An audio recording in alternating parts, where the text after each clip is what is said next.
राज्यात विशाळगडच्या अतिक्रमणासंदर्भातील वाद हा तापताना दिसतोय। छत्रपती संभाजीराजे यांनी विशाळगडाची महिमा सांगत आजची काय परिस्थिती तेथे आहे याचा खुलासा केला। छत्रपती संभाजीराजे यांची पत्रकार परिषद। 158 अतिक्रमण सिद्ध झालेले आहेत विशाळगड किल्ल्यावर। विशाळगडच्या पायथ्याला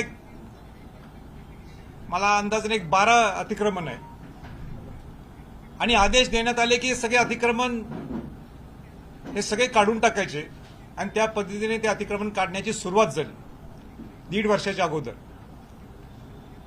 पण ठरल्याप्रमाणे कोणीतरी खो घातला तिथल्या लोकप्रतिनिधींनी आणि स्टे आला असं भासवलं। काय आला? स्टे आला, न्यायप्रविष्ट विषय झाला आणि आम्हाला सुद्धा वाटलं की हो न्यायप्रविष्ट विषय। आणि परवा परत सगळ्या शिवभक्तांनी मला कोट केलं, मुख्यमंत्री एकनाथ शिंदेना कोट केलं की तुम्ही काय करायला लागलेलं आहे, तुम्ही विशाळगडावर का बोलत नाही। आणि म्हणून मी परत एकदा जिल्हाधिकाऱ्यांची भेट घेतली आणि सांगितलं की मला जी माहिती मिळालेली ही खरी आहे का।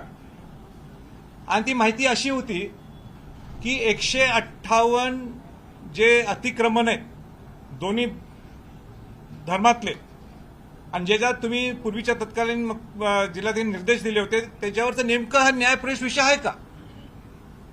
तर त्यांनी मी अभ्यास करून गेलो होतो आणि त्यांनी स्पष्टपणाने सांगितलं की 158 पैकी 6 के 7च हे न्यायप्रविष्ट विषय आहेत आणि त्याच्यावर सुद्धा वर्षभर एकदाही हिअरिंग झालेली नाहीये।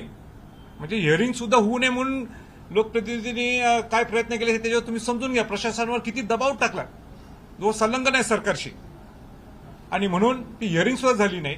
मी म्हटलं बाकीचे जर तुम्ही का काढत नाही, तिथं कुठं काय धर्माचा विषय कुठला काय विषय, इथं अतिक्रमणाचा विषय। कारण का हा विशाळगड किल्ला मी त्या जिल्हाधिकाऱ्यांनी सांगितलं माझा सुद्धा काल लढा आहे। हा विशाळगड किल्ला नुसता विशाळगड नाही, हा विशाल आहे, नावाप्रमाणे तो विशाल आहे। या विशाळगड किल्ल्याने छत्रपती शिवाजी महाराजांना आश्रय दिला, रक्षण केलं शिवाजी महाराजांचं। ज्यावेळी पन्हाळ्यातून शिवाजी महाराज सुटले म्हणजे जे वेढा त्यांच्यावर होता सिद्धी जोहरचा, तिथून जे सुटले ते विशाळगडला गेले।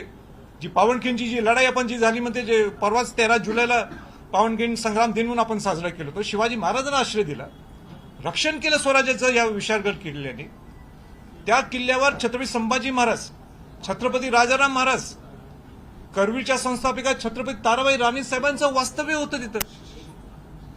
विशाळगड किल्ल्याने खऱ्या अर्थाने शिवाजी महाराजांचे नातू तारा राणींचे पुत्र शिवाजीराजे पहिले कोल्हापूरचे करवीरचे त्यांचा राज्याभिषेक तिथं झाला।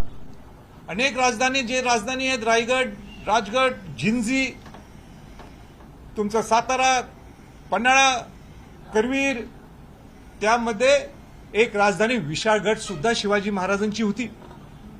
आणि ह्या विशाळगड किल्ल्यावर जिथं लोक माती लावायला यायला पाहिजे की ह्या एवढं रक्षण केलं शिवाजी महाराजांच्या किल्ल्यावर, ह्या ठिकाणी इतक्या गल्लीच्या पद्धतीने अतिक्रमण।